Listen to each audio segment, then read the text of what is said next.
नमस्कार. मालिकेच्या आजच्या भागामध्ये बाप्पाच्या कृपेने आता इकडे रमाला सगळं सत्य समजणार आहे. म्हणजे रमाला अक्षयच्या तोंडून समजणार आहे की अक्षयची मेमरी गेलेली नाही, तर त्याला सर्व जुन्या गोष्टी आठवत आहेत. हे कसं शक्य होतं ते आपल्याला या व्हिडिओमध्ये पाहायला मिळणार आहे. त्याचबरोबर रमाला त्रास देणाऱ्या सनीची अक्षय कशा पद्धतीने हकालपट्टी करतो आणि त्यानंतर सनी रमाच्या समोर कान पकडून माफी मागत आहे. या सर्व गोष्टींचा उलगडा होणार आहे. त्याचबरोबर सर्वांच्या समोर अक्षयने रमाची बाजू घेतल्यामुळं शशिकांत आणि पार्वती या दोघांच्या मात्र शिट्ट्या वाजणार आहेत. त्यांना कळायचं बंद होणार आहे, कारण त्यांनी जो गोंधळ घातलेला आहे, त्यांनी जे कर्म केलेलं आहे त्या कर्माची फळं त्यांना भोगावी लागणार आहेत. हे आपल्याला या व्हिडिओमध्ये पाहायला मिळेल.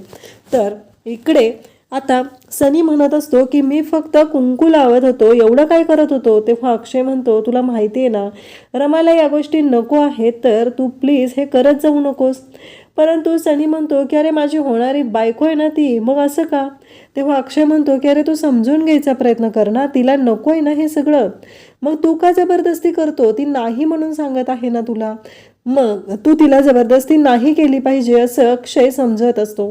तेव्हा सनी म्हणत असतो की मी काय खोटं केलेलं आहे, मी जे खरं आहे ना ते सांगत आहे, मग माझ्याच बाबतीत असं का होतंय असं अक्षयला सनी सांगत आहे. सनीचं म्हणणं आहे की मी काही खोटं वागत नाहीये, मी काय जे करायचं आहे ते सगळं खरंच करत आहे. आणि त्यावेळेस रमाला धक्का बसत असतो, कारण रमाला कळत नसतं की अक्षय माझी बाजू का घेतोय. कारण रमाच्या डोक्यामध्ये, रमाच्या भांगामध्ये जे कुंकू भरलं गेलेलं असतं ते नियतीने अक्षयकडून भरवलेलं असतं. त्याचवेळी आनंद, त्याचबरोबर जान्हवी सर्वजण तिथे येतात आणि अक्षय म्हणत असतो तुला माहिती आहे का तुझं लग्न झालेलं नाही आहे आणि लग्नाच्या आधी जर तू कुंकू भरलं तर तो अपशकुन होणार नाही का, असं सनीला सांगत असतो. सनी म्हणत असतो अक्षय दादा काय पण काय बोलतोयस रे तू. त्यावेळेस अक्षय म्हणत असतो एक गोष्ट लक्षात ठेव सनी, कसं आहे माहिती आहे का, कोणत्याही मुलीला आपण फसवून तिच्या विरोधात किंवा तिची इच्छा नसताना कोणतीही गोष्ट करू शकत नाही आणि तुला ह्या गोष्टी पाळाव्याच लागतील. तुझ्या लक्षात कसं येत नाही आहे. त्यावेळेस इकडे हिला जान्हवीला कळत नसतं, तेव्हा जान्हवीला आनंद समजून सांगत असतो नक्की अक्षयला काय म्हणायचं आहे. हे सगळं आनंद तिला समजून सांगत असतो, पण जान्हवीच्या गोष्टी लक्षात येत नसतात.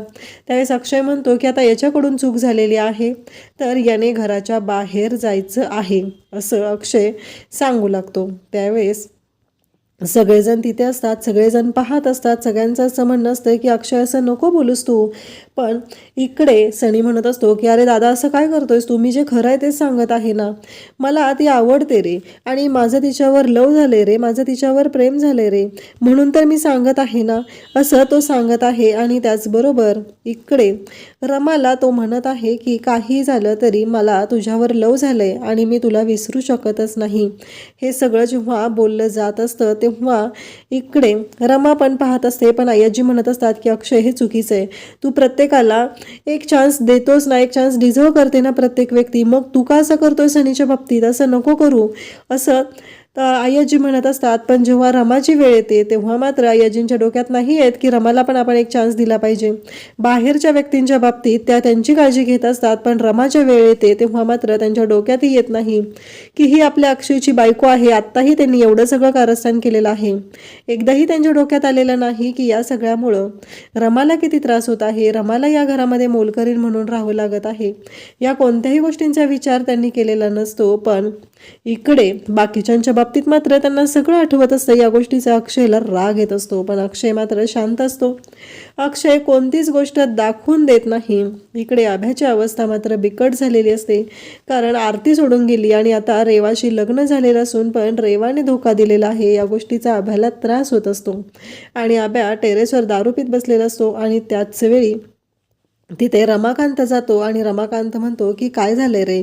पण तेव्हा तो सांगू लागतो बघितलं ना आरती मला सोडून गेली, आरतीची अर्थ आपल्यासोबत आहे, पण आत्ता बघितलं ना काय होत आहे हे सगळं, आत्ता जे काय घडत आहे त्यामुळं बघितलं ना इकडे रेवा माझ्या आयुष्यातून पुन्हा निघून चाललेली आहे आणि आता मला रेवाला पण सोडून द्यावं लागणार आहे, अक्षयसाठी हे सगळं करावं लागणार आहे. त्यावेळेस रमाकांत म्हणत असतो म्हणजे तुला असं वाटत आहे ना माझ्या बाबतीत जे घडत होतं तेच सगळं तुझ्या बाबतीतही घडत आहे, परंतु आता काळजी करू नको, मी आहे तुझ्यासोबत, तुझ्या बाबतीत काही वाईट होऊ देणार नाही, काही झालं तरी मी तुझ्यासोबत आहे, हे सगळं शशिकांत बोलत असतो.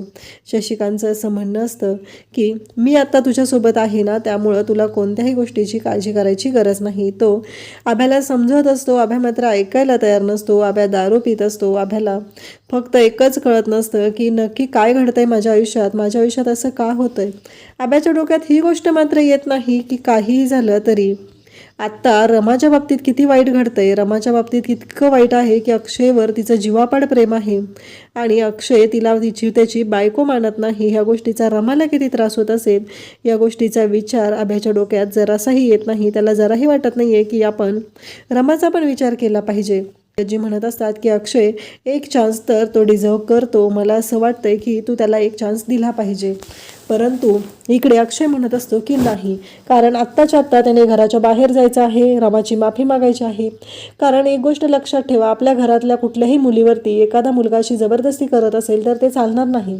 आपण तेव्हा त्यांच्या बाजूने विचार करतो, उद्या अर्थाच्या बाबतीत असं झालं तर आपण ऐकून घेईल का.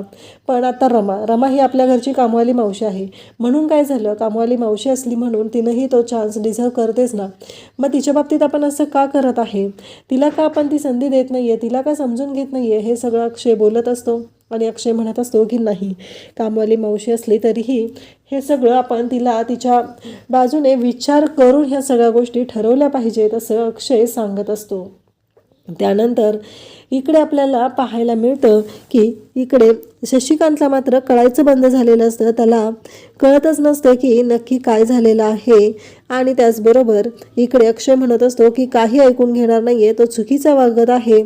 तर हे सगळं जे घडत आहे त्या सगळ्या गोष्टी आपल्याला थांबवाव्याच लागतील आणि त्याला जाणीव करून झाली पाहिजे. परंतु इकडे आपल्याला पाहायला मिळतं की सनी म्हणत असतो की नाही अक्षय दादा, मी असं काही केलेलं नाही आहे, प्लीज मला माफ कर, माझं ऐकून तरी घे, असं सनी बोलत आहे. परंतु अक्षय मात्र ऐकून घ्यायलाच तयार नाही. अक्षयचं असं म्हणणं आहे की तू चुकीचा आहे, कारण तू आत्ता चुकीचा विचार करत आहे. काहीही झालं तरी अशा पद्धतीने विचार करून गोष्टी घडत नसतात. पण शशिकांतची मात्र इकडे वाट लागलेली आहे. अक्षय वारंवार सांगत आहे. अक्षयचं एकच म्हणणं आहे की याला घराच्या बाहेर काढायचं आहे, कारण घरातल्या कुठल्याही बाईशी चुकीचं वागलं तर शशिकांत म्हणतो की त्याने काय चुकीचं केलं, त्याची बायकोच आहे ना. त्यावर अक्षय म्हणतो बरोबर आहे, तुम्हाला कुठं काय कधी फरक पडणार आहे, कारण तुम्ही तुमच्या बायकोला कधी मान सन्मान दिलाय, कधी तुम्ही तिच्याशी व्यवस्थित वागलेला आहात, त्यामुळं तुम्हाला त्याचं वागणं बरोबरच वाटणार आहे. तर इकडे रमा मात्र शांत उभी असते आणि मग इकडे सगळेजण विचारू लागतात की रमा तुझ्या डोक्यात हे कुंकू.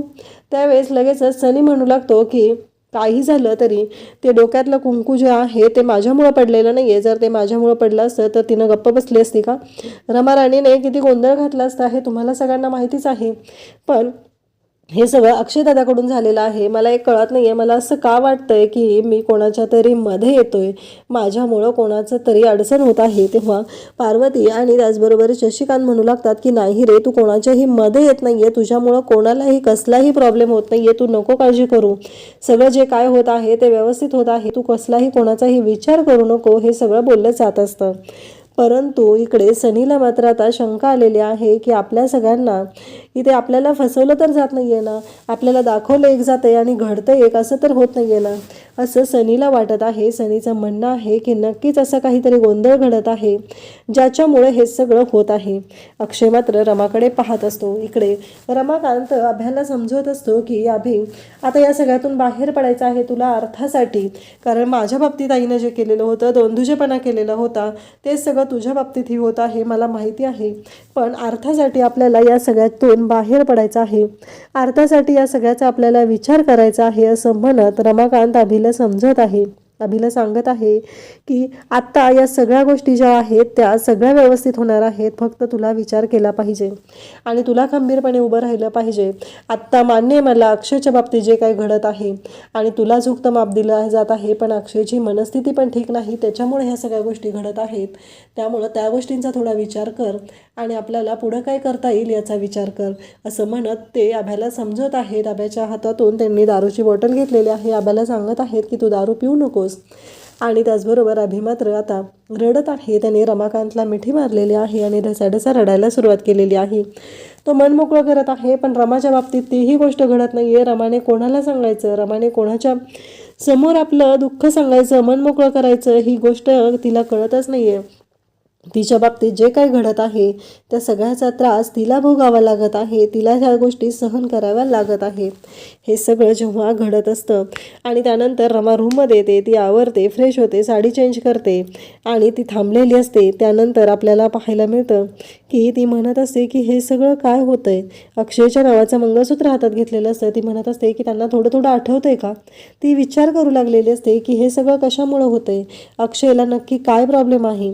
या सगळ्या गोष्टींचा विचार ती करत असते. त्याचबरोबर इकडे तिच्या डोक्यात सुरू असतं की मला काहीतरी करावं लागणार आहे. आणि त्याच वेळी आता तिथे सीमा आणि अक्षय येतात. सीमा येते आणि म्हणते की अक्षयला तुझ्याशी काहीतरी बोलायचं आहे. असं म्हटल्यानंतर रमा म्हणते की काय बोलायचं आहे. आणि मग सीमा म्हणते की बघ ना अक्षय काय म्हणतोय. अक्षयने हातामध्ये एन्व्हलप आणलेलं असतं. त्या एन्व्हलपमध्ये पैसे असतात आणि तो तिला सांगत असतो की हे पैसे मी तुम्हाला द्यायला आलेलो आहे. कामवाल्या मावशींचा पगार आहे, कारण तारीख संपून गेलेली आहे. 2 दिवस झालं मी पाहतोय, पण कोणीही कामवाल्या मावशींचा पगार दिलेला नाही. त्यांना त्यांचा मोबदला मिळालाच पाहिजे, म्हणून मी कामवाल्या मावशींचे पैसे घेऊन आलेले आहे. कारण त्या व्यक्तीकडून आपण काम करून घेतो तर त्याच्याही काहीतरी गरजा असतील तर त्याने ते भागवल्या पाहिजेत. त्यासाठी त्याचा मोबदला त्याला मिळालाच पाहिजे असं अक्षय म्हणत आलेला आहे आणि रमाला तो पैसे देत आहे. रमा मात्र शांतच आहे, अक्षयकडे पाहत आहे, कारण अक्षय तिला पैसे देतोय आणि रमा त्याच्याकडे एकटक पाहते. ती म्हणत असते की मला नको आहेत पैसे. तेव्हा अक्षय तिला म्हणत असतो की तुम्ही बाहेरचे आहात, तुम्हाला हे पैसे तर घेतलेच पाहिजेत ना. त्यामुळं रमाला आणखी राग येतो, आणखी वाईट वाटतं. सीमा पण म्हणते घे ना गं, तोच सांगतोय ना एवढे पैसे घे म्हणून, मग तू का पैसे घेत नाहीये असं ती विचारत आहे. अक्षय मात्र म्हणत आहे की कामवाल्या मावशींना त्यांचा मोबदला नको आहे का, त्यांना पैसे नको आहेत का. तेव्हा रमा म्हणते की असं का बोलतायत हे मला कळतच नाही आहे, कारण काही झालं तरी मला माहिती आहे ना. आणि मग सीमा पण म्हणते घे ना पैसे. अक्षय एवढं सीमाच्या समोर रमाला म्हणत आहे की ती बाहेरची आहे, पण सीमाला काहीच फरक पडत नाही आहे. या गोष्टीचं रमाला मात्र आश्चर्य वाटतं. रमा म्हणते की मला जायचं आहे. त्यावेळेस अक्षय म्हणतो कुठं जायचं आहे. तेव्हा रमा सांगते की मला बाहेर जायचं आहे आणि मला नवस फेडायला जायचं आहे. दोघांनी नवस केलेलं होतं ना. अक्षय मात्र रमाला चिडवू लागतो. रमाला म्हणू लागतो दोघांनी म्हणजे नक्की काय, तू आणि सनीने. आणि तो हे सगळं मुद्दाम बोलत असतो, त्याला आठवत असतं. रमा म्हणत असते की नाही मला जायचं आहे आणि मालकाला सांगितलं पाहिजे म्हणून मी सांगत आहे असं तो सांगत आहे आणि ती तिथून निघून जाते. तर सीमा म्हणते तू काय रे तिला एवढा त्रास देतोयस. तेव्हा अक्षय म्हणतो पण तिनं बोलली का माझ्यासोबत जायचं आहे नवस फेडायला. तिला एकटीला जायचं होतं ना, कारण आम्ही दोघांनी अर्थासाठी नवस केलेलं होतं आणि ते नवस आम्हाला फेडायचं आहे ही गोष्ट तिला आठवत आहे. त्यानंतर आता ते दोघंजण निघालेले असतात. सीमाला घेऊन अक्षय निघालेला असतो, पण शशिकांत तेवढ्यात तिथे येतो आणि शशिकांत म्हणू लागतो की कुठं निघालाय. सीमा म्हणत असते की बाहेर. शशिकांत म्हणतो गार्डनमध्ये निघालाय का. तेव्हा सीमा म्हणत असते की नाही. आणि मग आम्ही मार्केटमध्ये निघालोय, आता अक्षय आणि रेवाच्या लग्नाची खरेदी करायची ना, त्यासाठी चाललेलो आहे. हे सगळं बोललं जात असतं. तेव्हा मात्र इकडे ते निघतच असतात. तेव्हा शशिकांत म्हणतो की मी पण येतो ना, आता मुलाच्या लग्नाची खरेदी आहे, मग मी पण आलंच पाहिजे ना. सीमा म्हणते हो ठीक आहे आवरून या. आणि मग इकडे शशिकांत आवरायला जातो. तेव्हा अक्षय म्हणतो की तू काय बोललेस हे, तू त्यांना चल म्हणतेस. त्यावेळेस इकडे अक्षय सीमाला म्हणतो की बरं ठीक आहे असू दे. आणि मग तो पंकज काकाला फोन करतो आणि पंकज काकाला सांगू लागतो की असा असा प्रॉब्लेम झालेला आहे, मदत हवी आहे. आणि अक्षयला काही करून मंदिरात जायचं आहे, रमासोबत तो नवस फेडायचा आहे, म्हणून अक्षय मंदिरात जायला निघालेला आहे. आणि इकडे रमा रस्त्याने चालत आहे. तिच्या डोक्यातून विचार काही जात नाहीत, कारण सगळ्यांच्या समोर अक्षयने बाजू घेतलेली होती. सनीला चांगली अद्दल घडवलेली आहे.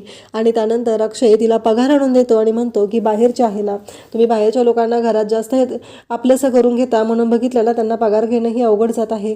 हे सगळं तो मुद्दाम बोलत आहे आणि या गोष्टीचा रमाला त्रास होत आहे. रमा म्हणत आहे की यांच्या मनात नक्की काय आहे हे मला कळतच नाही आहे, की मी नक्की कसा विचार करू आणि काय करू. हा प्रश्न आता इकडे रमाला पडलेला आहे. रमा मंदिरात पोहोचलेली आहे आणि ती नवस फेडायला आलेली आहे. गुरुजी विचारतात की तुम्ही नवस फेडायला आला आहात, तुम्ही एकट्याने नवस केलेलं होतं का हे. तेव्हा रमा म्हणते नाही आम्ही दोघांनी केलेलं होतं. तेव्हा गुरुजी म्हणतात की ठीक आहे, पण तुम्हाला मग दोघांना हे नवस फेडावं लागणार आहे. तेव्हा रमा म्हणते की नाही माझे मिस्टर बाहेर गेलेले आहेत, त्यामुळे ते येऊ शकत नाहीत. तेव्हा मात्र अक्षय तिथून वाकून पाहत असतो आणि तोही पुढे आलेला आहे. म्हणजे आता नवस फेडण्यासाठी अक्षयही आलेला आहे. आणि अक्षय पुढे येतो, रमाचा हात हातात घेतो आणि म्हणतो नवस दोघांनी केलेला होता तर तो दोघांनीच फेडला पाहिजे ना, तरच तो नवस फळतो असं अक्षय रमाला सांगत आहे. आणि रमाचा हात हातात घेऊन अक्षय रमाला घेऊन मंदिरात चाललेला आहे. रमाला खूप बरं वाटत आहे. फायनली अक्षयची स्मृती परत आलेली आहे. अक्षयला सर्व गोष्टी आठवत आहे. या गोष्टींची जाणीव आता रमाला झालेली आहे. अशाच अपडेटसाठी चॅनलला सबस्क्राईब करा. थँक्यू.